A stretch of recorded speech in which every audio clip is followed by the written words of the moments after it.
ଆଜ୍ଞା ଅନୁଭୂତି ଆଜ୍ଞା ଏମିତିକା କି ବହୁତ ଝଡ଼ଝଞ୍ଜା ଭିତରେ କାମ ହେଇଥାଏ ଏଠି।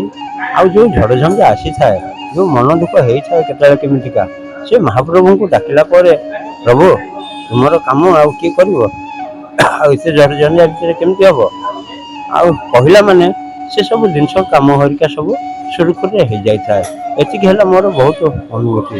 ଆଉ ଯେତେବେଳେ ଯାହା ଦେହ ମୁଣ୍ଡ ଏଇ କାମ ସମୟରେ କୌଣସି ପ୍ରକାର ଯେମିତି ମାନେ ଦେହ ବି କିଛି ବି ମୋର ଖରାପ ହୁଏନି। ଲୋକମାନଙ୍କର କେତେ ଥଣ୍ଡା ସର୍ଦ୍ଦି ହେନ ଟେନ ଏସବୁ ହୁଏ। କରୋନା ଟାଇମରେ କରୋନା ହେଇଛି କେତେ ଲୋକଙ୍କୁ, ମୋର ପ୍ରଭୁ ସେ ହିସାବରେ ଭଗବାନ କିଛି ମୋର କରିନାହାନ୍ତି ଏବଂ କାମ ବହୁତ ସୁରୁଖୁରୁରେ ସବୁ ଜିନିଷ ହେଇଥାଏ। ଆମର ଅକ୍ଷୟ ତୃତୀୟା ଦିନ ଆମର ସମସ୍ତଙ୍କର ଅନୁକୂଳ ହେଇଥାଏ ଏବଂ ଅକ୍ଷୟ ତୃତୀୟା ବାସି ଠାରୁ ଆମର କମାରଶାଳ ହେଇଥାଏ। ଆଉ ମାହାଣାଙ୍କର ଯେମିତି ସେପଟେ କାଠ କାମ ଆରମ୍ଭ ହୁଏ, ଆମର କମାରଙ୍କର ସେମିତି ଲୁହା କାମ ଆରମ୍ଭ ହୁଏ।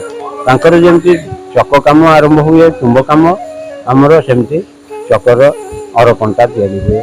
ତାପରେ ତୁମ୍ବ ପାଇଁକା ପନ୍ଦାରି ତିଆରି ହୁଏ, ପନ୍ଦାରି ଚାବି, ତାପରେ ପନ୍ଦାରି ପାଇଁକା ବଳା, ଏମିତି ଚକ କାମ ପରେ ବିଡ଼ିଆ କଣ୍ଟା ଆମର ଦଣ୍ଡା ପାଇଁକା ଦଣ୍ଡା କଣ୍ଟା ହୁଏ, ଅଗପାତ ଏବଂ ପୋଖରିଆ, ଏମିତି ଚଉରସ।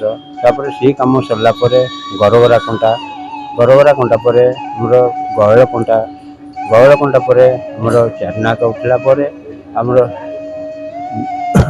ଭୂଇଁ, ପ୍ରଥମ ଭୂଇଁ, ଦ୍ୱିତୀୟ ଭୂଇଁ, ତୃତୀୟ ଭୂଇଁ, ତାପରେ କଇଁଚି, ପ୍ରଥମ କଇଁଚି, ଦ୍ୱିତୀୟ କଇଁଚି, ଏମିତିକା ପାରାବାଡ଼ି, ପୋଟଳ, ଶୁଆକଣ୍ଟା, ଏମିତି ବିଭିନ୍ନ ପ୍ରକାର ହେଇକରି 70-80 ପ୍ରକାର କଣ୍ଟା ଆମର ତିଆରି ହୁଏ।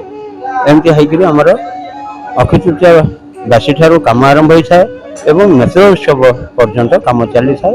ନେତ୍ର ଉତ୍ସବ ପର୍ଯ୍ୟନ୍ତ କାମ ସରିକିରି ଆମର ରଥ ନେଇକରି ଲଗାଉ ସିଂହଦ୍ୱାରରେ, ସିଂହଦ୍ୱାରରେ ଲାଗିଲା ପରେ ନେତପାଟ ବାନ୍ଧିଲା ପରେ ଆମର କାମ ସମାପ୍ତ ହେଇଥାଏ।